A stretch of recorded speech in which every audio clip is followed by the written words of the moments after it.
You're listening to Seattle Real Estate Podcast. Welcome back, my friends, to the Seattle Real Estate Podcast. What are we chatting about today? What are we talking about? There is a new amendment to the City of Seattle's charter that addresses a way that some business leaders and some of the homeless advocates think we could start chipping away at the homelessness problem here, the unhoused problem here in Seattle. A lot of cities are trying to come up with something to deal with the homelessness issue, which has exploded during the era of the coronavirus. That's what we're talking about today. If you're new here, thanks for joining. My name's Sean Reynolds. I own a couple of real estate companies, but I read the news. Let's get into it. Here we go. So this is a Seattle Times article. Proposal to address homelessness in Seattle City Charter is met with intrigue and skepticism. Some skepticism. I don't think that's going to work. Well, what's not working right now is the homelessness issue in Seattle. Okay, as business leaders and lobbyists were writing Compassion Seattle, that's the voter initiative, to address street homelessness through changes to the city's charter, Gordon McHenry Jr. agreed to provide input, hoping to improve a document he thought could stoke political discord. Get something going, right? And when the campaign went public earlier this month, the United Way of King County Executive Director provided a statement for the launch, praising a clause in the proposed charter amendment that would require the city to provide more shelter and housing, plus mental health and substance abuse disorder services for those experiencing homelessness.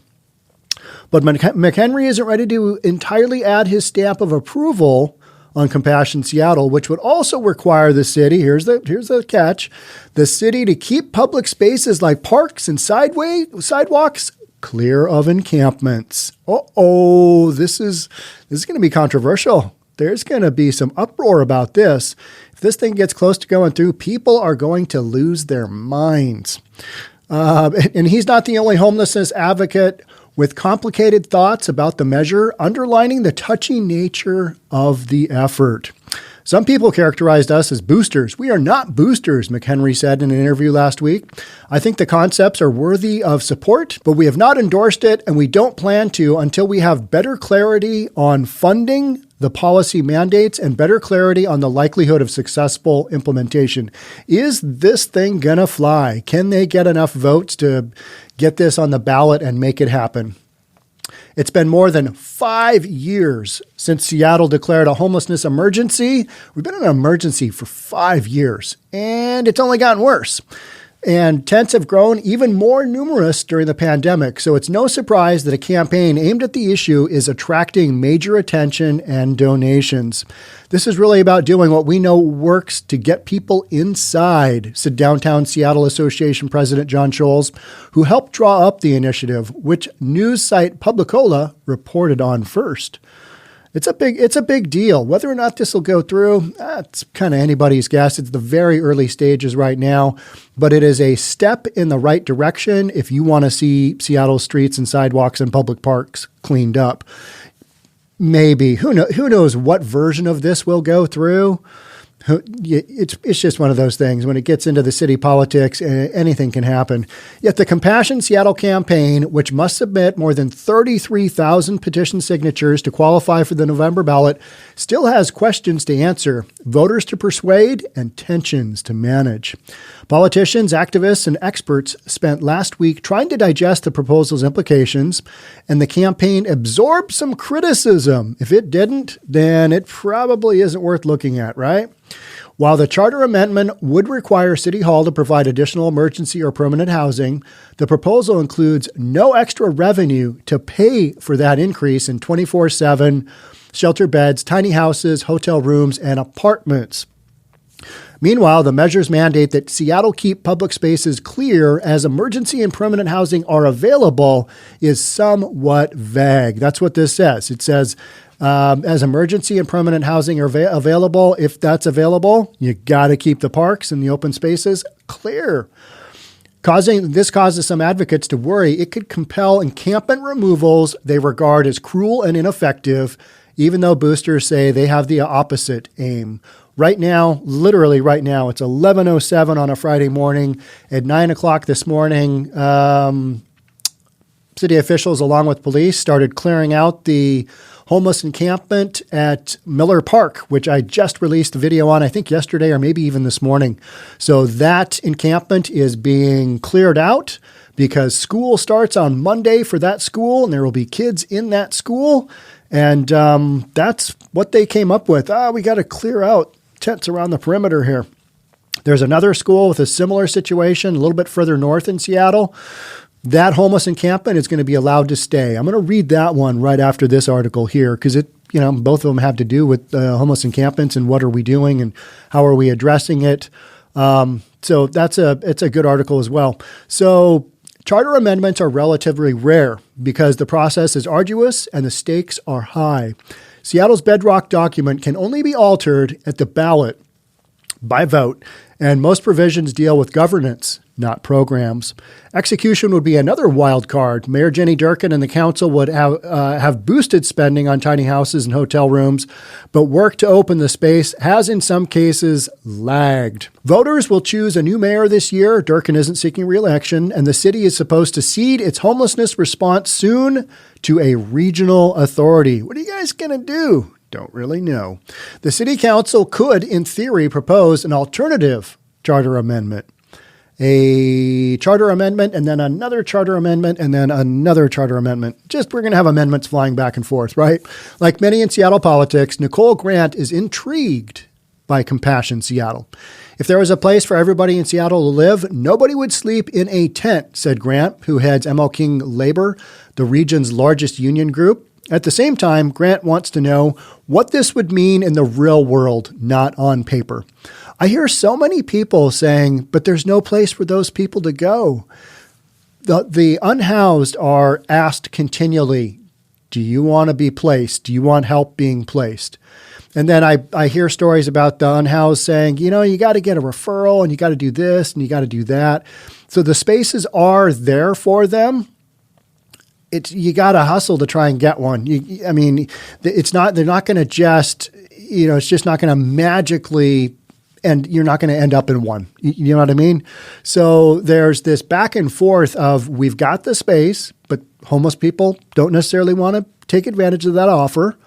And, I read a podcast yesterday where what the city of Bellevue does is they ask multiple times, hey, would you like, do you need mental health services? Do you need addiction issues worked on? You need a place to stay? We'll get you all those. We'll connect you with those services. Bellevue Police will say a couple of times, and that's the city I live in, Bellevue. They will go through and do this multiple times for somebody living in a park or living somewhere where it's not authorized in a tent. Or, we don't really have any tent encampments here. And that was the reason I read the podcast yesterday, was to give an explanation for what does the city of Bellevue do to avoid that. And they basically offer up the person that's unhoused all the services that they might need. And they offer to physically take them there, make arrangements to get them there. And if there are places available for them, and if they don't take advantage of that opportunity, then they are removed.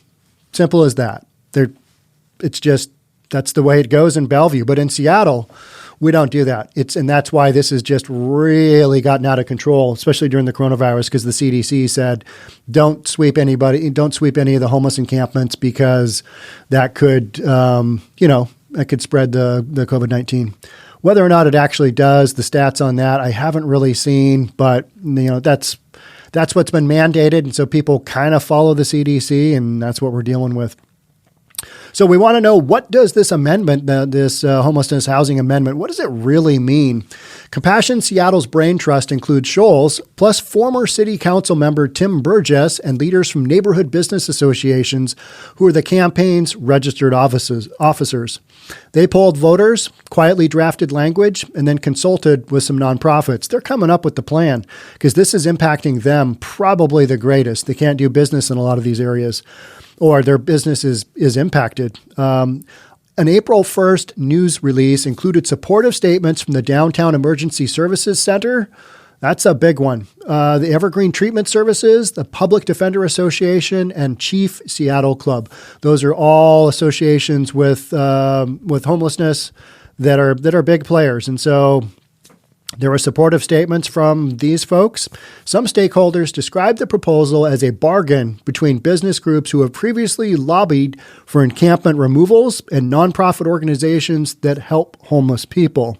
The parties say they now agree that non-congregate living spaces with services rather than mats on the floor are the ultimate answer. And I think especially going forward post-COVID, you're going to have some different situations. You can't just have the dormitory style where you stack up a whole bunch of people or have them just so close because of the whole COVID thing. I mean, it's not a reality that we're going to go back to that situation. So moving forward, we're going to have to come up with some different visions of the actual housing that the unhoused are going to be, they're going to be put up in until they can get back on their feet, whatever that means, whatever journey they take. I'm glad to have this vision clearly stated and endorsed by such a wide range of people. Daniel Malone, Executive Director of DESC, said in a statement, the charter amendment would require 1,000 additional units of emergency or permanent housing within 6 months and another 1,000 within 12 months. It would also require the city to help King County fund rapid response mental health and substance abuse disorder services. As emergency and permanent housing are available, the amendment says the city would need to ensure that public spaces remain open and clear of encampments. That's a big one. So we are coming right out and saying, we got to do something. Here's a proposal. Let's see where it goes. Under the proposed amendment, Seattle would be required to allocate at least 12% of its general fund to human services, including homelessness, and would have to support the Regional Homelessness Authority. Land use regulations, taxes, and fees would be waived for projects serving homeless people. I'm okay with that. You got to get something going. You got to get rid of a bunch of these hurdles that are going to stop this process from taking some kind of traction. Using a charter amendment to set policy is not typical, said University of Washington law professor Hugh Spitzer. More common are changes like a 2013 voter-approved amendment that converted 7 citywide council positions to district seats. So usually constitutions and charters don't have this level of detail. But sometimes people want to entrench a concern to make darn sure it happens and make it difficult to dislodge. They want to get something going here, right? The charter could be a clumsy vehicle to use because the homelessness crisis is a moving target, former council member Nick Licata added. Nearly 3,800 people were unsheltered in Seattle last January, according to an annual estimate. The city budgeted for more than 2,700 shelter spaces, tiny houses, and hotel rooms this year. According to the council, a $12 million boost last month could add many more. And there's federal money that's being used right now to set up the unhoused in hotels. But that money isn't there forever. So the city's going to have to come up with some more permanent solutions. And this is the exact same stuff that's happening across the United States. Got this boom of homelessness that has really taken off during the coronavirus. It hasn't taken off in Bellevue because we kind of nip it in the bud. And maybe the city you live in, they do the same thing. It's just how it's handled. So it comes down to city politics, whether you've got homeless encampments surrounding schools or not. More than 70% of likely voters polled in February supported the amendment's approach, according to Compassion Seattle, which didn't share the exact wording of the poll. Howard Bahar, a retired Starbucks executive who lives downtown, already has donated to the campaign.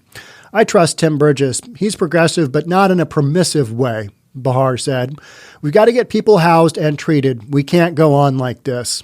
Who wants to come to a city with human feces on the streets and urine smell everywhere? I joke about the let's play dodge the human feces on the sidewalk game, but it's really a horrible scenario when you literally have to go past this kind of stuff. And for the people living there, this is where they are. Maybe they just couldn't make it to the restroom. Maybe they don't care. Who knows? But this is going on the daily, and it's not a good look. So people know we need to clean this stuff up. But then there's a certain segment of the population who is like, these people don't have anywhere to go. You can't just kick them out of their home. Well, I think the issue there is these people do have a place to go. They don't want to go there. That's the bottom line. And for a number of reasons, some of them, which I can't really blame them. But when you're in this scenario, and if you're trying to get going, you may have to make some choices that you don't like and suck it up and go do stuff. That's kind of the hard reality of this. But there's no great answers. And I think this proposal makes a lot of sense. What does it look like in its, final draft? I don't know. But I read through it and I think it looks pretty solid to me. But I'm not an expert on this kind of proposal either. There could be some stuff in there that, goes over my head. But for the most part, I'm like, okay, yep. As long as you're doing something and addressing the issue, I am kind of for it. You know what I mean? There's some action. There's an action plan in place. We're not just talking about it. There's something being done. I'm for that. I'm okay with that. A different type of support comes from Chief Seattle Club Executive Director Colleen Echohawk, whose organization works with people experiencing homelessness and who's running for mayor. In a statement last week, Echohawk said the proposal would treat the homelessness situation like the emergency it is and would prohibit removals unless there is a place to go. That's fair. I mean, okay, if there's no place for you to go, if we don't have an option for you, you stay put. Guess what? The city's got options. It does, right? And this was according to her interpretation. So she's okay with it as long as, the conditions are met. The amendment would bypass City Hall, which could appeal to voters impatient with the mayor and the council who've basically done nothing, right? But just let it get worse. I know they care, but they just don't seem to get the job done, Bahar said. But Compassion Seattle is a political beast nonetheless.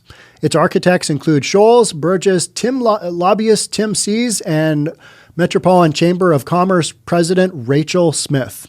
Donors include real estate titans Vulcan, that's Paul Allen, and Kline Properties.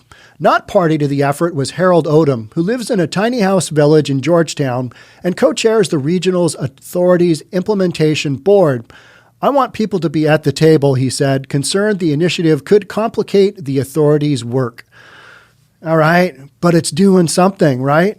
I mean, you got to get something going. You got to probably step on some toes here, right? To Tiffany McCoy, the measure just doesn't smell right. For years, business leaders have opposed progressive taxes that could pay for more housing, even as a tech boom has exacerbated Seattle's wealth gap. The charter amendment's imprecise language might be cited by Seattle's next mayor to justify encampment removals. Are we going to vote in a mayor that would actually do that? This is Seattle. I don't think so. Which would slow down, which have slowed the encampment removals, which have been slowed during the pandemic due to public health guidance, the CDC, suggested McCoy. Burgess laid out his vision in a January op-ed. While calling for the city to increase access to treatment services, he also decried the council's tolerance and accommodation on encampments. Yep. Totally agreed. Burgess is a member of the Seattle Times Project Homeless Advisory Board. It's a lot of bad faith and smoke and mirrors, McCoy said, predicting business lobbyists will use the initiative as a wedge in this year's elections. They want to get rid of visible poverty. It's not about dealing with the root issue. So he's saying they just want to, shoo it underneath the, brush it underneath the table, brush it underneath the rug, however you want to see it. And as long as it's not visibly there, then we don't really care about it. I don't think that is it. I think people do care about other people and they want them to get the services they need because they're not getting help on the sidewalk, right? Durkin declined to comment on Compassion Seattle, not shocking, but the proposal already is dividing her potential successors. Andrew Grant Houston, an architect and urban designer, described Compassion Seattle last week as a plan to ramp up encampment removals that doesn't help. I don't know. I would tend to disagree. Former state Representative Jessin Farrell said she supports the measure and doesn't think it would allow rampant removals.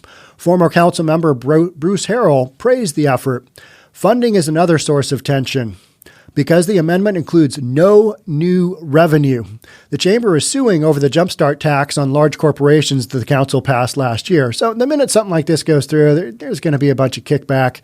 Just going to have to see how it goes, right? Seattle budgeted $175 million for human services this year, or about 11% of its general fund. That's only $15 million less than the 12% the amendment would require. but 2,000 units of shelter and housing with services would likely cost more than that and add up to $100 million, Scholes said. Well, we are temporarily spending millions and millions and millions of dollars as a city right now anyway, right? I mean, so let's come up with some solutions instead of just trying to throw a Band-Aid on this bad boy every single time somebody points at the homelessness issue and goes, what are we doing there? Well, we're just putting some Band-Aids on and hoping it goes away. Low Income Housing Institute Executive Director Sharon Lee, whose nonprofit provides services at Seattle's existing tiny house villages, said she worries the charter amendment could pull resources from other needs. Okay, yep, that's probably true, but this is a priority. This is a big priority, in my opinion. City Council President Lorena Gonzalez, also a Seattle mayor candidate, is still learning about Compassion Seattle and has requested a staff analysis, she said. She wants to know how the mandate would mesh with existing plans. If it does anything at all, it's got to be better, right? When council members passed their Jumpstart tax, they earmarked more than $100 million annually starting in 2022 for low-income apartments. Those units will be needed as outlets from shelters, Gonzalez said. Councilmember Andrew Lewis isn't too anxious about revenue, he said, considering how much money Washington, D.C. is pumping into COVID-19 recovery with an estimated $240 million headed to Seattle. Okay, but that is not permanent money. That's temporary money, right? The city also could slice from elsewhere, such as the police department. Yeah, and we know how well that goes. That's a terrible idea. Don't even bring that up.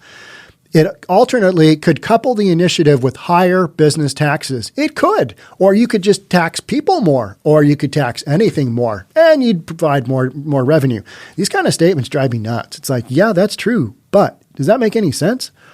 Voters should know the council has in the past 6 months approved spending on hundreds more hotel rooms and tiny houses in line with Compassion Seattle. And yet we've got more tents now than ever before, right? So what's the dealio? The campaign's view. The Compassion Seattle campaign insists the city has plenty of money thanks to the Jumpstart tax, COVID-19 relief dollars, and the ability to reallocate resources.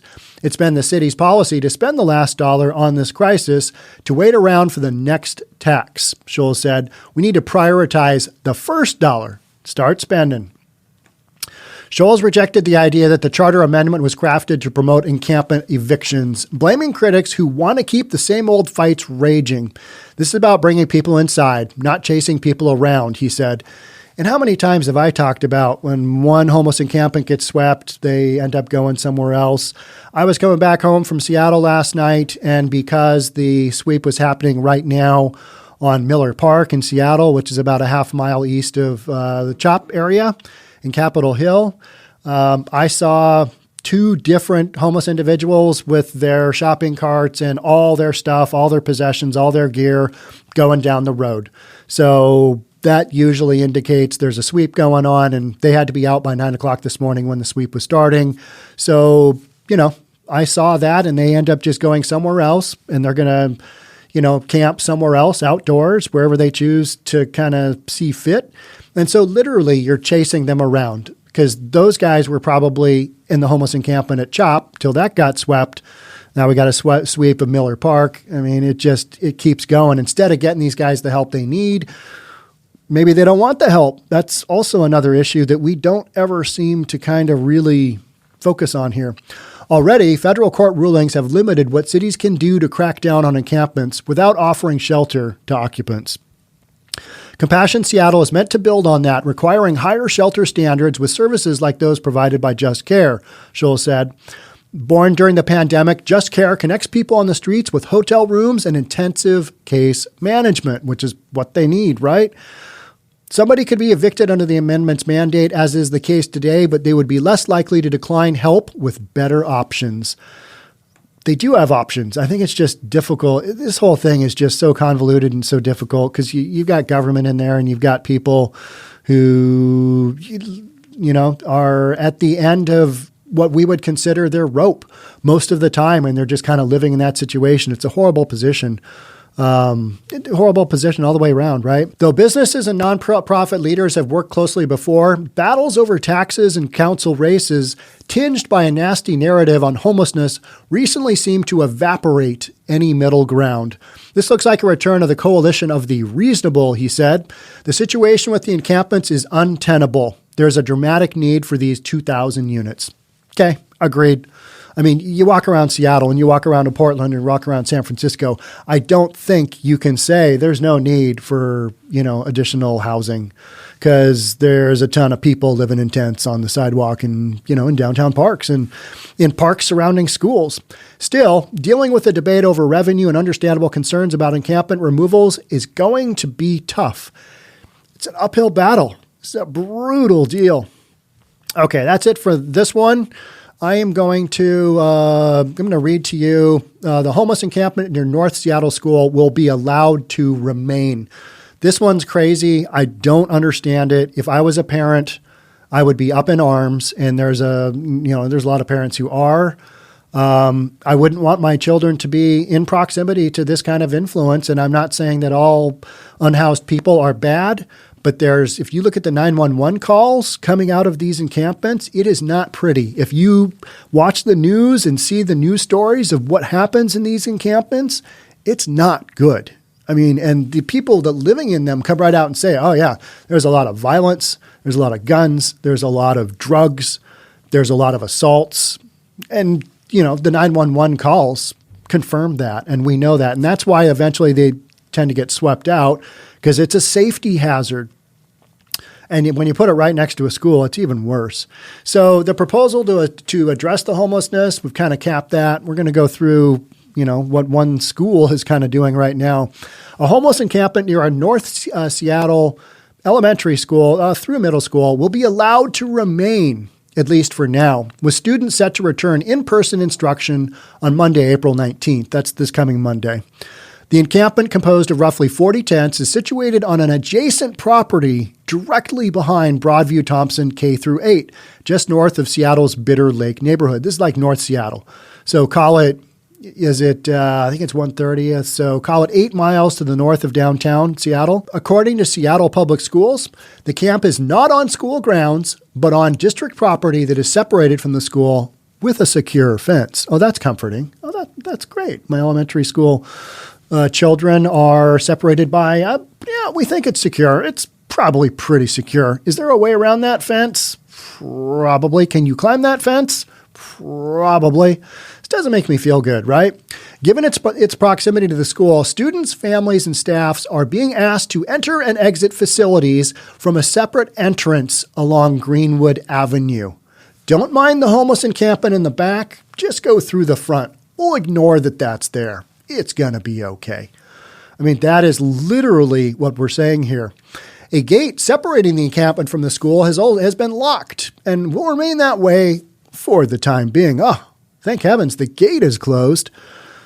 Are we just totally ignoring the reality of this scenario? It kind of feels that way, doesn't it? It's like, nothing could go wrong here. Homeless encampment, elementary school through middle school, nothing can go wrong here.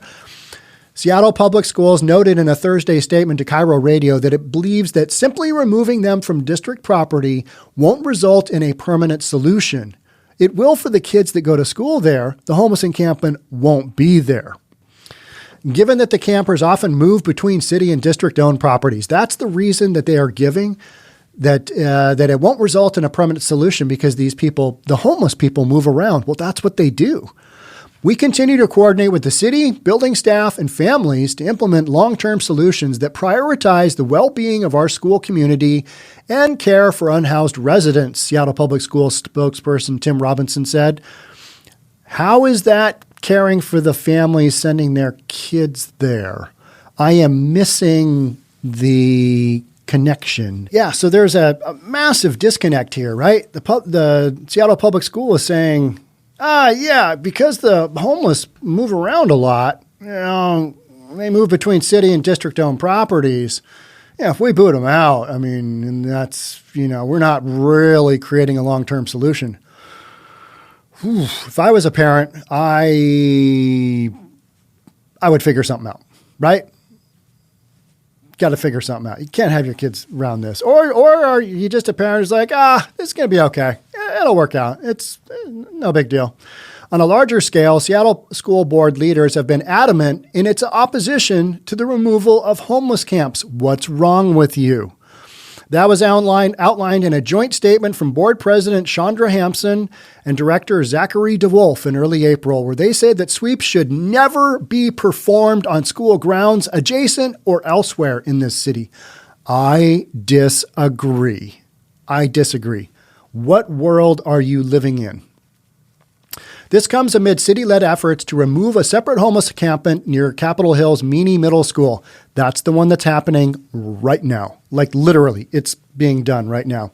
As I record this, on Wednesday, notices were posted ordering residents to remove all personal property from the area by 9 a.m. on Friday, today, right now. At Meany Middle School, we have been working with the city to encourage a compassionate transition to shelter for people living on adjacent city property, improving signage that highlights camping prohibitions on district property, and creating buffers on school grounds. City outreach workers say that all residents of Miller Park have been offered shelter as of this week because there's space for them. That includes space at the city's Low Barrier Navigation Center Enhanced Shelter, the Jan and Peters Place Women's Shelter, the Executive Hotel Pacific, that's the new one that just got dedicated to being a homelessness, couple hundred rooms, I think, and occasionally availability at tiny home villages. Okay, so we've got a sweep going. We've got one camp that is going to remain because the school board is basically saying, yeah, we're not moving them. We're okay with it. It's okay. Am I alone here, or is this just something that doesn't make a lot of sense? It doesn't make any sense to me, but there's a lot of things in Seattle that don't make any sense to me that I just can't really figure out. It's like, why are we okay with this? And I think it's because it's just like you get used to something over time and you don't really realize how crappy it is until you go elsewhere and you look at the parks and go, wow, that's a damn nice park. Huh? Look at all those people. Look at those people walking their dogs and playing with their kids, playing Frisbee. And then meanwhile, over in Seattle, I mean, you've got people doing that as well, but it's surrounded by tent encampment. It blows my mind. It blows my mind. But as far as the parents go, I mean, I haven't read a lot from the parents, but what I have read, they're not real pleased. And that's the real human element here that I think is being missed, is that you've got kids next to an environment that is not a positive one. Let's put it that way. That's not a positive one. And again, I'm not trying to sweep, undesirables or whatever you want to call them. Let's put a negative spin on it. I'm not trying to say, hey, let's just get rid of the unhoused people and we'll call it a day and we'll just ignore it. No, I think they need help. I've kind of said that all along. They need a lot of help. That's why they're on the streets. Or they're there by choice, a lot of them, because of their lifestyle. This is a lifestyle choice. It's easier to do what they do there and not have to get clean, not have to work, just do their thing. And as a result, these areas get impacted by the element that brings. And we all know what that is. It's crime. It's just straight up. So if you want to have your kids, going to a school, or you want to have your grandkids going to a school, that's an option here in Seattle. I don't hear that elsewhere, but man, it's crazy, right? Did a podcast yesterday, and I literally went through why Bellevue doesn't have any encampments. It's super basic. They follow the law and they enforce it. But Seattle, in their compassion, doesn't do that. And I don't think that's necessarily compassion. And letting your fellow human being shoot themselves up silly until they're dead, that isn't a real solution either. I mean, getting people help, getting them into housing, getting them the mental services they need, getting them the detox or the follow-up rehab, whatever it is that they need, that's what they need, not to be living in a tent in a park next to a school. Crazy times, right? All right. That's it for me on this one. Thanks so much for being part of the Seattle Real Estate Podcast. I'm going to go record another one. I'm not sure what it's going to be. I've got a bunch of options. Thank you all for sending in the stories that you do. Also, I'm hearing a bunch of you say, hey, YouTube is no longer notifying me when you have new content that comes out.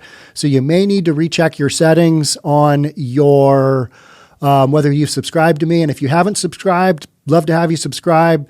So subscribe, hit that notification bell. That's all you can do. YouTube's trying to censor people who are reasonable. That's me. All right. Thanks again for being here. And thank you guys for being reasonable as well. We'll catch up next time. Thanks for being here. We'll see you then. Bye.